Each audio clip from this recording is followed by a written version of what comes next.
Corrupted, The Truth Shall Be the Nail in Your Coffin by Jared Dixon is the topic for this afternoon's Zoom into Books. Welcome, everyone. Jared Dixon is a conversion therapy survivor who resides in Baltimore County with his fiancé.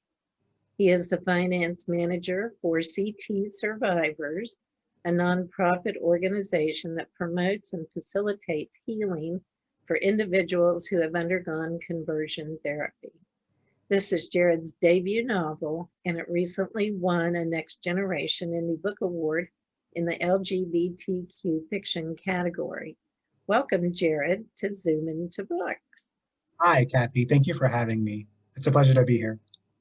It's our pleasure to have you on.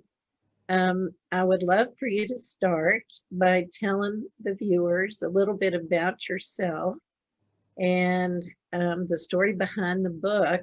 And before you start, I'd like to welcome everybody on Facebook and encourage those watching to, if they have any questions for Jared, please type them in the comments section. We'll make sure they get answered. So Jared, please tell us about yourself and your book. Yes, hi. Thank you once again for having me here. I really am honored to be here and to be a part of Zoom into Books. My name is Jared Dixon. I am 32 years old, and I happen to be a writer. I never really saw myself as a writer until 2008, which is when I started to think about writing and started to write really just to, one, pass the time, and two, deal with a lot of issues that were going on in my personal life. I found writing to be the best form of therapy. As my introduction stated, I am a conversion therapy survivor. So for those of you that don't know what conversion therapy is, really quickly, conversion therapy is a process by which a mental health practitioner, therapist, or pastor tries to convert someone who has a homosexual orientation or is gender nonconforming to convert them to heterosexuality. So it is a practice that is very damaging. It is a practice that has been banned in several states within the United States. And it is something that has been condemned by every major health organization, the American Psychological Association and the American Psychiatric Association, to name two. So being a survivor, I knew I wanted to talk about the ramifications, the mental health challenges, and the trauma that results from conversion therapy. And I found that it would be best to talk about those in the format of a novel. This is my debut novel. It is the first out of the 6-book Corrupted series. So the first book is Truth Shall Be the Nail in Your Coffin. And it follows a young gay male, Jeremiah Nelson, who is a struggling writer. He's been trying to make it in New York City. He decides pretty much on a whim to drop out of his engineering program at MIT and move to New York City, reapply to NYU's prestigious Tisch program, and piece his life together.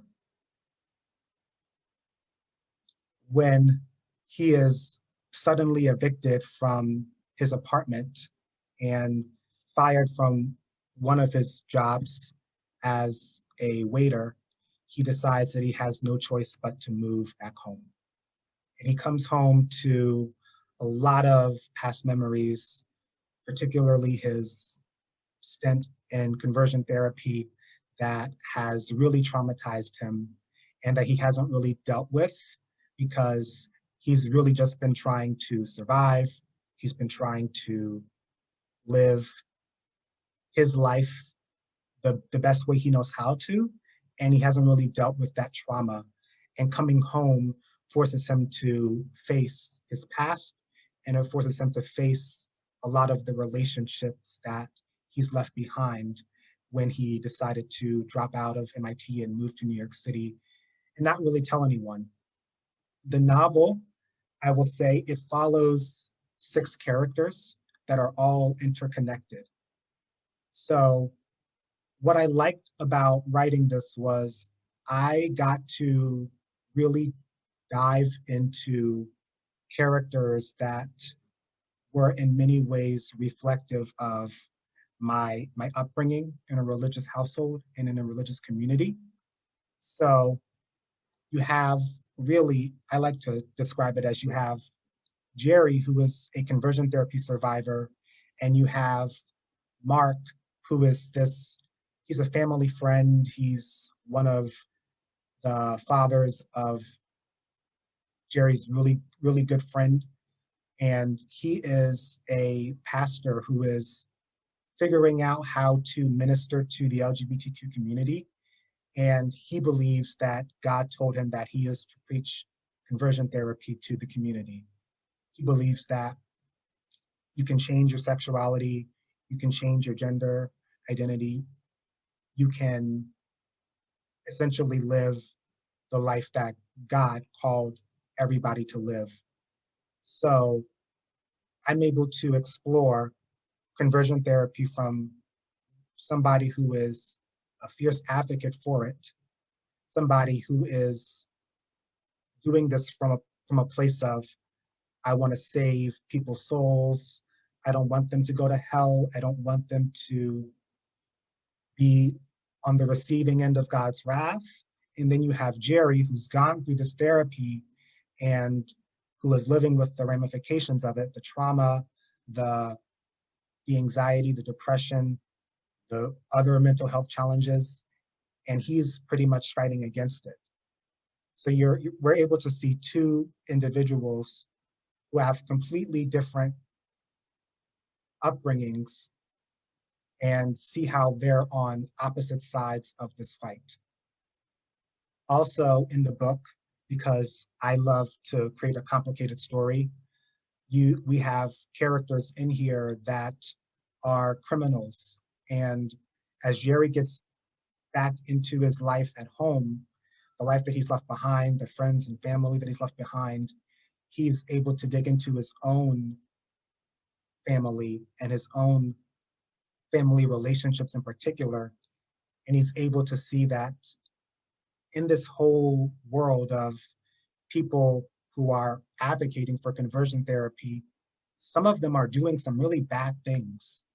Some of them are engaging in criminal behaviors. And he's able to find a common thread between the conversion therapist he's trying to expose and to someone that has sort of weaseled her way into his family and is using Jerry's father to funnel money for this high-end escorting service. And he's able to make those connections, and he realizes that, oh my God, my life is in danger. My parents' lives are in danger. So many people are negatively affected by this. So we're able to see how all of these worlds intersect and how not everything is black and white. So as Jerry goes on this journey to expose his former conversion therapist, to discredit the practice in general, he is able to see that there's so much murkiness in this world. There's so much pain. There's so much suffering. And people really don't have the best interests of other people in mind. It's really an endeavor that is, I don't want to say self-centered, but it is in many ways. It's self-centered. It's egotistical. And he is forced to kind of deal with that up front. He is forced to witness this carnage up front. So yes, that is the book. It is in my opinion, it is a page turner. So if you were a fan of like, Big Little Lies, or if you liked Celeste Ng's Little Fires Everywhere, I think you'll like this book. And I am very, very grateful for my publisher, Full Circle Press, for taking a chance in me, for signing a fiction author, especially when they usually don't sign fiction authors. So I know that it was a risk and it was a leap of faith for them to work with me.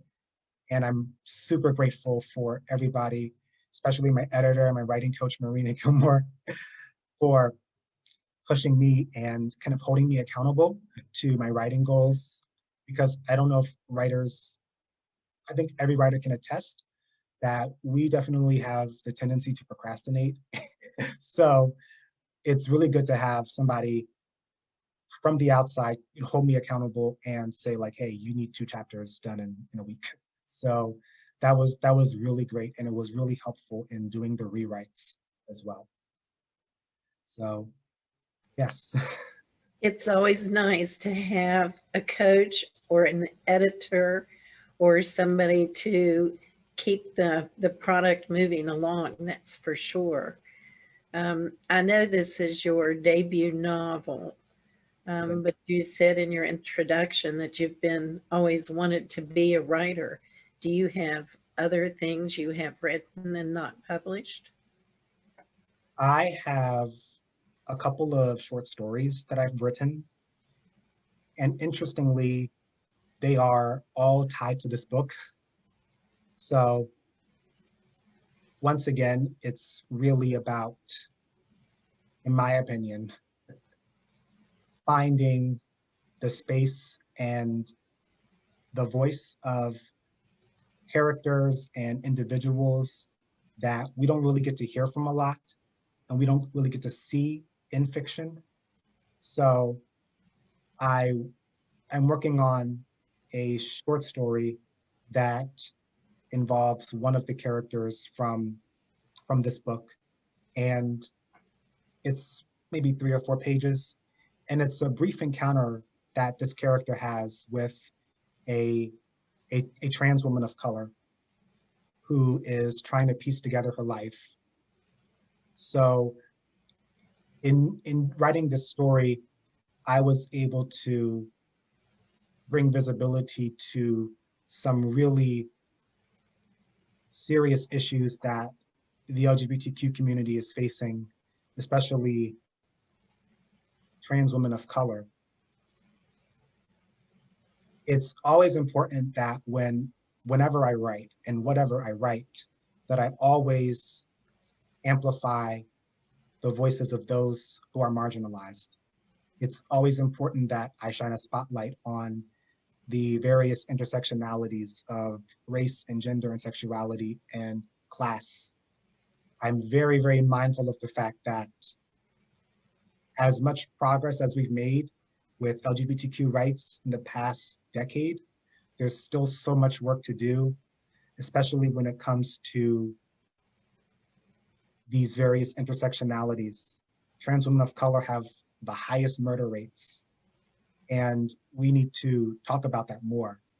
We need to amplify their struggles, and we need to amplify their experiences in ways that other trans women of color can see themselves and they can see their struggles. Because I feel like a lot of times we don't really get that. And I believe that I'm a writer for a reason. And one of those reasons is to give voice to these marginalized individuals who are survivors, who are dreamers, and who want the same things that every other American wants. They want the same things. They want to be treated equally. They want to have a job where they're not discriminated against. They want that recognition of who they are, who they know they've always been. So I feel that it's incumbent upon me, and hopefully upon every LGBTQ writer to give voice to these marginalized individuals, especially now, and really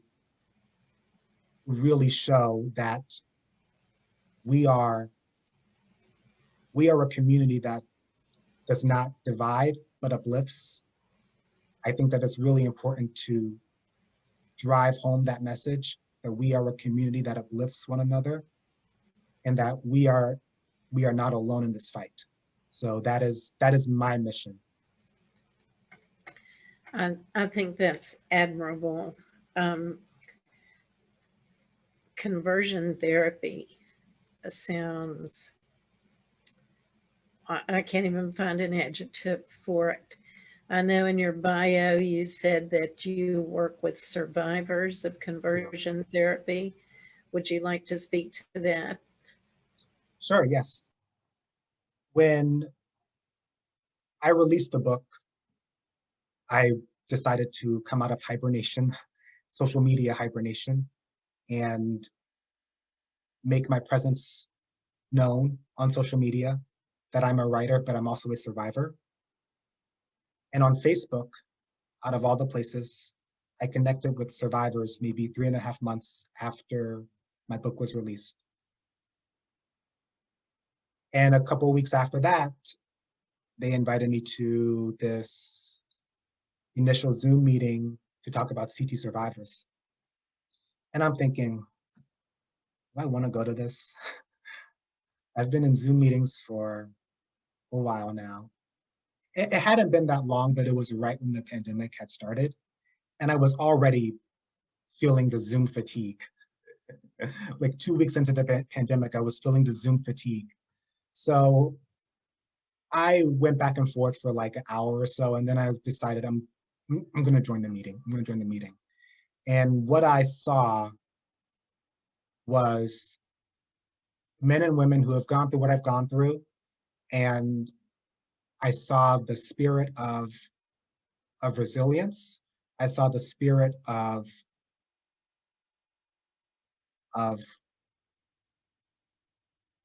brotherhood and sisterhood, and I really was able to connect with these individuals. I was able to connect with their stories, was able to connect with their experiences, because many of their experiences were mine.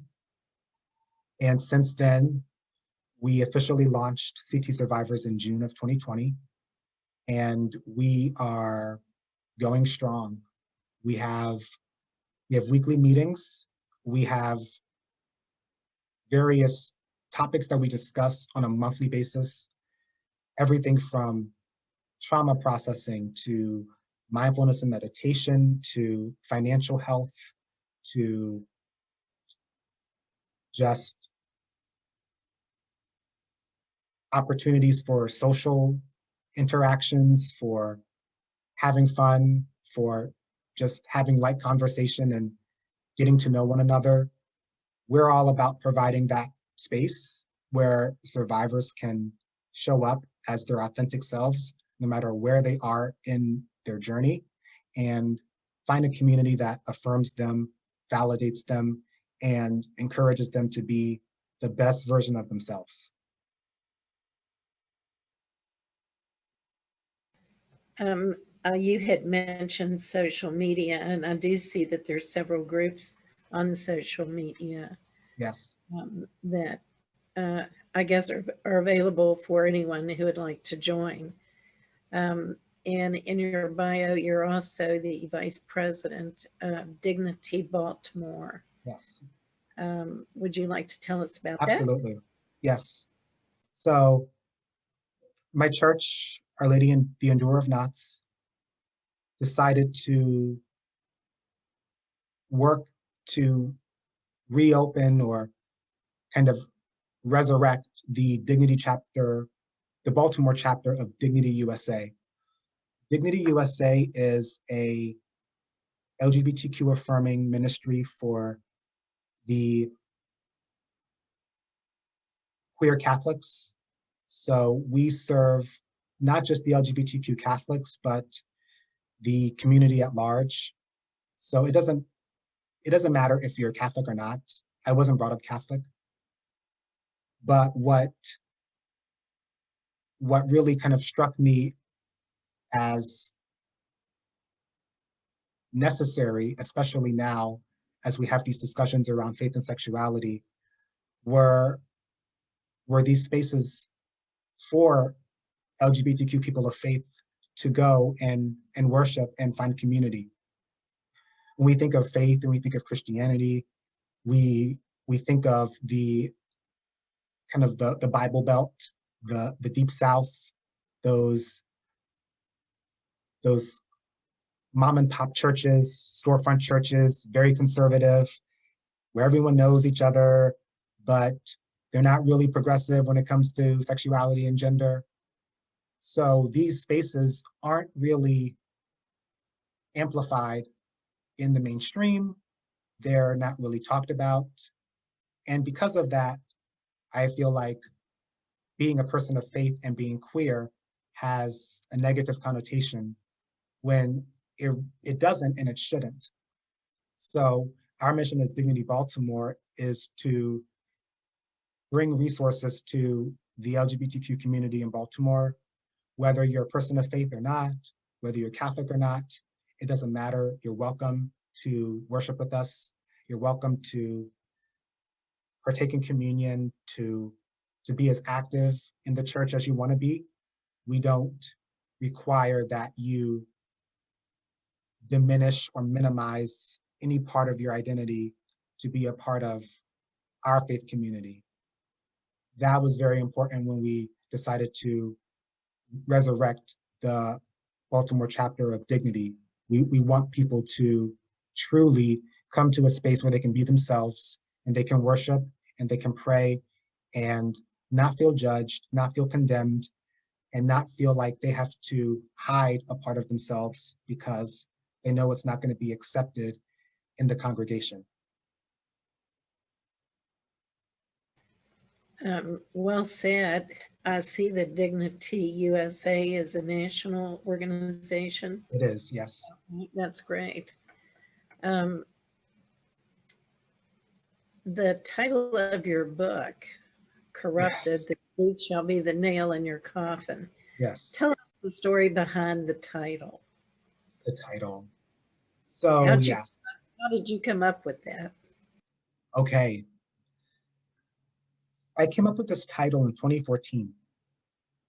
I was thinking about what the first book was really going to be about and how I was going to construct these stories.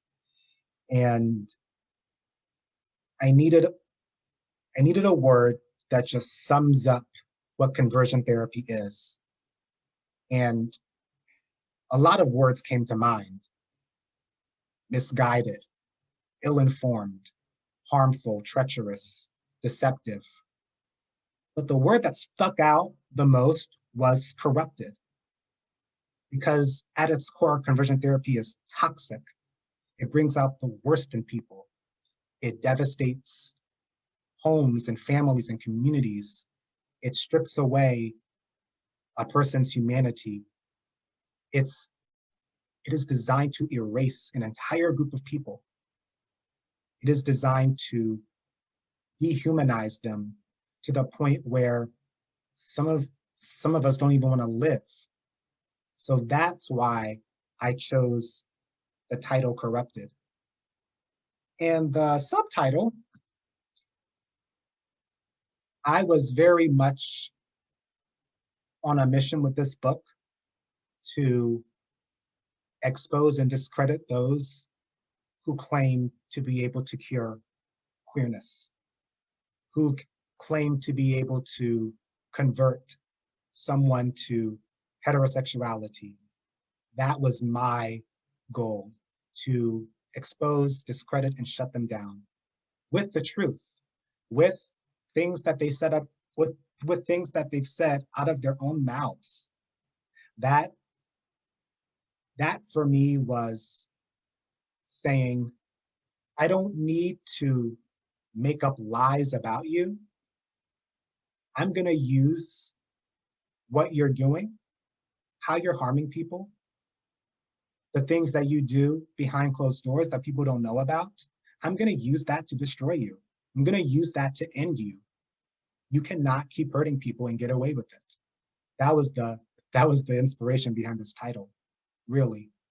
It's the practice of conversion therapy being corrupted, rotten, toxic at its core, and using the truth, using the things that they don't want you to know about, using that and ending them, ending the practice, ending people who profit off of the fears of other people, ending people and patterns of beliefs that dehumanize people with lies, with research that has been debunked, with theology that has been challenged and that has been interpreted in various different forums. That was my goal with this title, to shine a light on this harmful practice and hopefully put an end to it. Because I would like to see in my lifetime a world in which people are not subjected to torture, because that's what conversion therapy is. It's absolute and abject torture. Well, I think that a book like yours is a good way to start to get the message out. That's for sure. We had an author on earlier today who wrote historical fiction. And I think one of the things we discussed there applies to your book. Do you think fiction is the best way to reach people with this topic as opposed to nonfiction or personal memoirs? I know sometimes when people are reading fiction, it's easier for them to become part of the story. How do you feel about that? I feel like fiction allows me to talk about all of the issues that I want to discuss and all of the ways in which conversion therapy devastates human beings and their families. I think if you were to read a memoir about my life, it's pretty much open and shut. You don't get to talk about really the breadth of issues that conversion therapy brings when you write a memoir. With fiction, I'm able to create characters that have maybe gone through what I've gone through, but maybe experienced it in a different way. Maybe they also experienced something else that some reader can read and see themselves in. What I loved about creating these characters was that everyone from your heroes to your villains had some qualities, at least one, that was redeemable. I was able to write characters that weren't all good and weren't all bad. So I'm able to talk to sort of what happens when you have like faith leaders who are kind of pushing for this therapy. And when I was writing the character of Mark, and he's pretty awful, really awful. But when I was constructing this character, it was really important for me to give him enough context to explain to my readers, this is the place that he's coming from. It's woefully misguided. It is completely flawed, but at the heart of it, he's acting this way because he does care about people. However, it's very convoluted, it's completely misguided, and it is extremely problematic as the story goes along.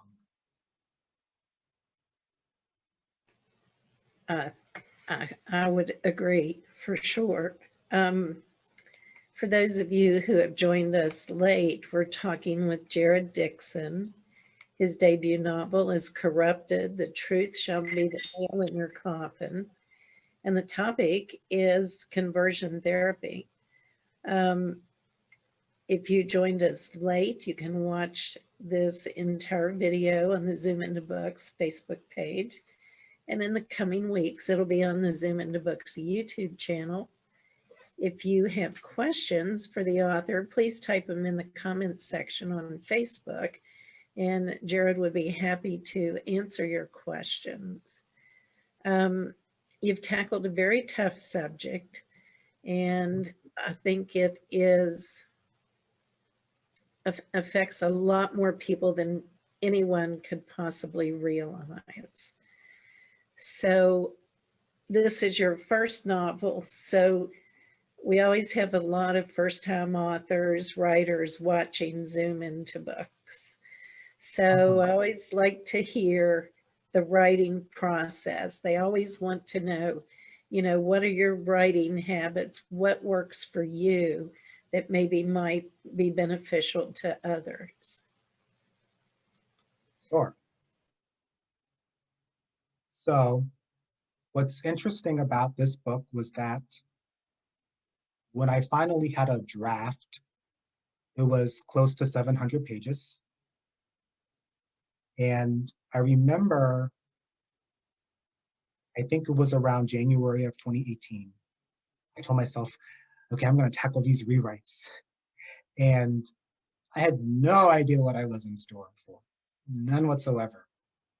First of all, for any writer that's watching this, the time that you finish your manuscript to the time you begin the rewrite process, you should at least give yourself a month. That's like the least amount of time you should give yourself. Ideally, most people give themselves 2 to 3 months.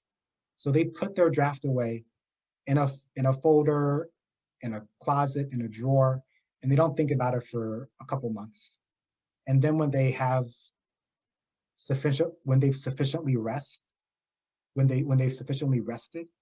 they've been able to just recharge, that's when they are able to come back to the draft and really, if I'm going to be completely honest, rewrite it from the very beginning.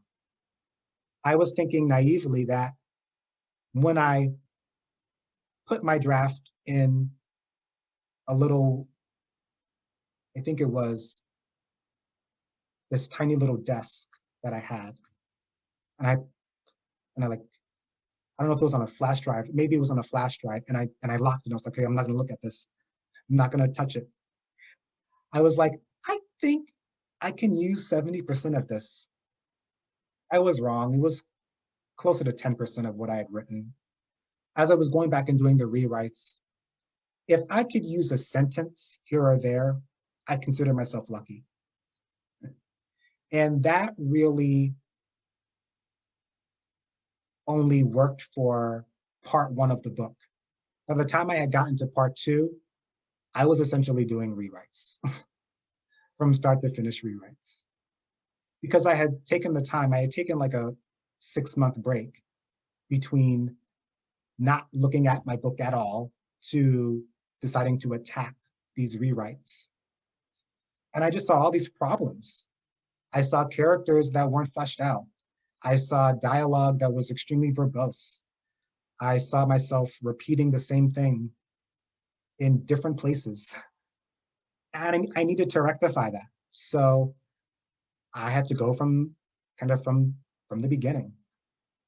It was a very humbling experience to say, this book needs to be rewritten kind of from the beginning and you just need to go to the end. But it was very rewarding in a sense that because I had thought about how the plot was going to be more streamlined, I was able to do the rewrites a lot faster. I was able to see my outline and see those bullet points and say, okay, this happens in part 2. These characters need to go from here to here.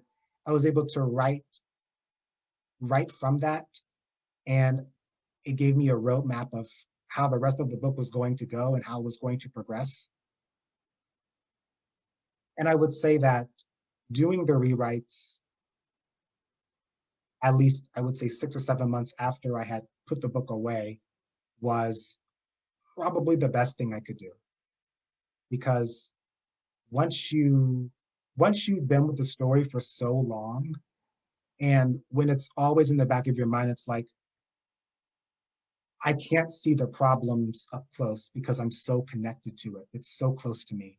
But when I've taken that time away from it and I've returned with some detachment, some level of objectivity, if you want to call it that, I'm able to see the problems and able to see where this needs to be improved. And I'm able to make those improvements. I think that's good advice. I do know that a lot of writers do that. I saw a thriller writer interviewed years and years ago, and one of his techniques was he would do the 700 pages. He wrote the whole thing, and then he went through and just took out every other page. Wow. and then had to go back and marry the story so that, you know, it flowed well. Awesome. So it's interesting to hear different people's techniques. I know that a lot of writers also use critique groups, which is very beneficial for those who can find a good critique group and share each other's work. That's very helpful too. But so you started with 700 pages. What'd you end up with? When I had the revised manuscript, it was, I would say, 358.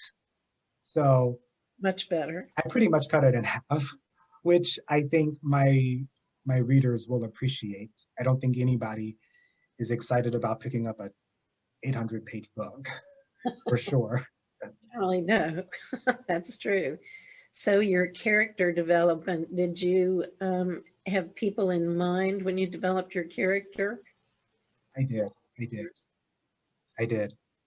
The character of Carl, which is one of Jerry's close friends, is somewhat an extension of myself. I've always told people that I've read the book and they've asked, who's Jerry, who's Carl? And I give them an answer that only makes sense to me. So I say, I'm Jerry and Carl. So there's the part of Jerry who is in many ways very secure about who he is as a gay man, has been able to, for better or worse, function after conversion therapy, although how he functions is probably an issue as you read the book and you see what he deals with and how he copes with a lot of things. And Carl is your typical preacher's kid in the closet, is just kind of figuring out, like, yeah, I'm gay, and coming out and really just like wondering what do I do with this? Like, how do I move and exist in this world that for the longest time has not really made space for me? So a lot of Carl's background is pretty similar to mine. My parents weren't preachers. My dad was a deacon for a short period of time. So, and I was a worship leader in my old church years ago. So I was able to draw from that experience of like being in church all the time and seeing the dysfunction of church politics and what people really focus on at the end of the day. Because of that, I was able to draw from that experience and draw from what it felt like to get in front of a bunch of people and sing about how wonderful God is while feeling dead inside. So there was a section in the book that really, in my opinion, spoke to that. So I can read it if you guys want. Let me know. Would you like to do a short reading? I would, yes. Okay. So this is chapter 8, and it is entitled Speak to My Heart.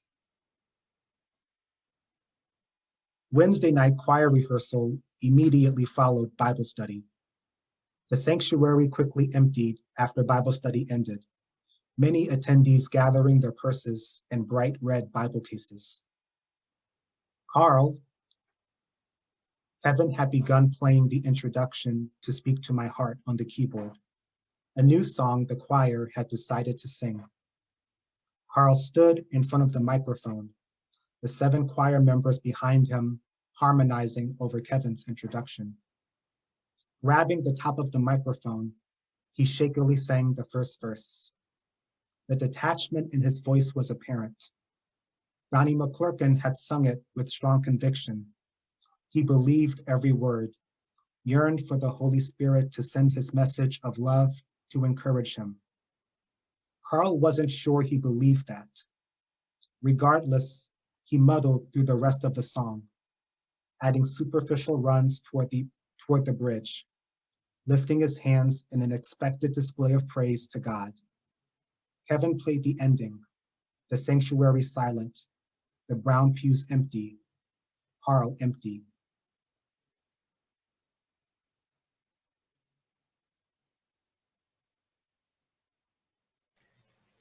Those are powerful words. I think you've got a really good book here, and I would encourage everyone to get a copy of Jared's book.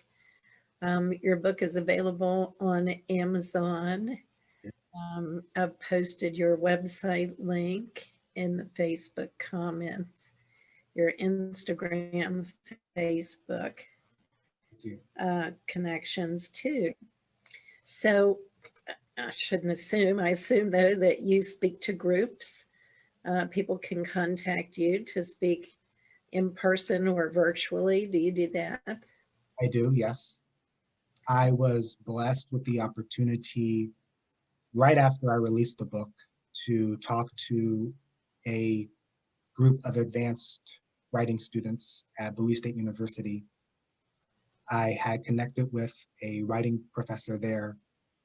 Professor, I believe her first name was Janice, and her last name is slipping me.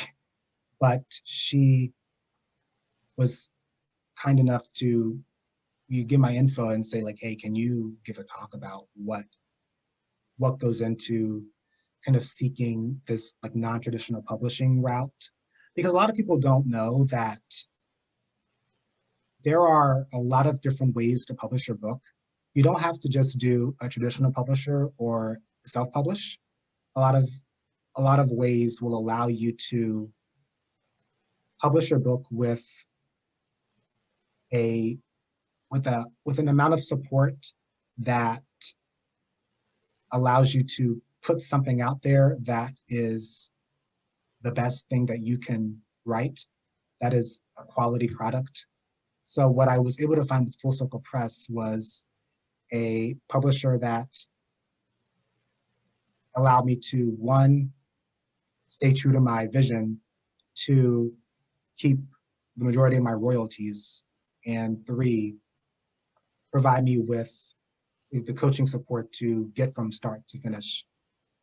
That was really key in even getting this book completed, because prior to this, I was like working on this sporadically here and there. So when I was able to talk with Bowie State students, I talked about how whenever you try to either go for a publishing deal, or if you want to self-publish, or if you want to go the hybrid route like I did, what's really important is that you have a support system where you can truly be held accountable for your writing practice, and where people will be able to honor your vision. because a lot of people think that the only way to really make it is to get a publishing deal with like the big four publishers. And a lot of times that comes with its own, it comes with its own challenges. So for me personally, I knew that when I wrote a book about conversion therapy, I was thinking, I don't think the big four publishers are gonna knock down your door, give you a deal. This isn't really like mainstream, but it's a story that needs to be told, and it's a story that can reach a lot of people. So it's really important to really honor that vision that you had at the beginning. So that's what I was able to find with Full Circle Press. I talk about the importance of embracing writing as a practice, similar to like yoga, meditation, like it's a spiritual practice. It's something that you do every day. It's something that you do regardless of whether or not you're motivated to do it. And it's something that for me has been more therapeutic than actual therapy itself. So I know once I kind of get out of my own way and just sit down and say, okay, I'm gonna write today, I'm gonna make some time and just do something, that always makes my day flow smoothly. Like I'm able to get through my day better if I set that time aside to just write. So that's really what I talk about, is the psychological and emotional benefits of really being diligent about writing and being diligent about your that. Because I think that's something that gets lost a lot of times when people are just trying to get seen. They want to seem marketable. They want to seem like their writing can reach a lot of people. And while yes, that should be that can be a goal, and that should be a goal sometimes, it shouldn't come at the expense of your own creative vision, and it shouldn't come at the expense of what you want to talk about and what you want to say. Well said. Well said.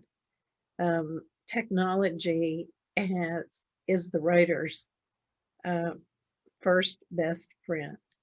The writing It is. field has completely opened up to give, honestly, everybody an opportunity to get a book published, whether it's traditional, It does. published, hybrid, just like you said. Well, congratulations on your book, on your awards. It's very exciting. And you are working on a second book, right? I am, yes. And I don't think I've shared this publicly yet, but I do have a title for the second book. It is called Corrupted, This Too Shall Not Pass. And I am in the process of outlining it. I was on my run yesterday and I was thinking about how do I want to open this book? So I'll just tease and say, I'm not going to use the same format that I used when writing this book. I think what I'm going to do is have my characters begin in the present day, and then we'll flash back to the events that have transpired. So get ready. It's going to be an even bumpier ride for the second book. If you thought things were messy in book one and you thought the characters were in just crazy, awful positions, then wait until you see book two. Wait until you read book two. Well, So I am very excited for that's terrific. It'll keep your fans waiting for the second book, and I'm sure it will be a success. Well, thank you so much, Jared. We're close to our time to end today. We want to thank everyone for joining us on Facebook, and we hope you'll take a look at the Zoom into Books YouTube channel. Maybe subscribe, it's free. And Jared's video, along with a lot of other very interesting authors and workshops, are available there. And Jared, we wish you the very best of luck with your book and your Thank new you. book. Thank And you. I hope that you'll come back and we get to see you again. Absolutely, absolutely. It was a pleasure, Kathy. Thank you so much. Thank you.